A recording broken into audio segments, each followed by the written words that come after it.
Yes, a hormonal analysis is a very important tool in looking at the ovarian reserve, and we can measure different hormones. One of these is follicle stimulating hormone, FSH, which needs to be measured at the start of the cycle. We can also look at progesterone levels in the second half of the cycle.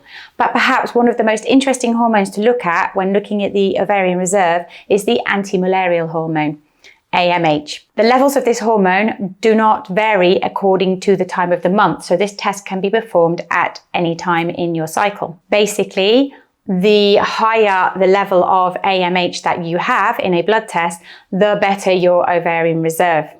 We see the levels of AMH tapering down as a woman increases in age, along with the ovarian reserve. So this is one of the key markers that they will look for if testing your ovarian reserve by a hormonal analysis.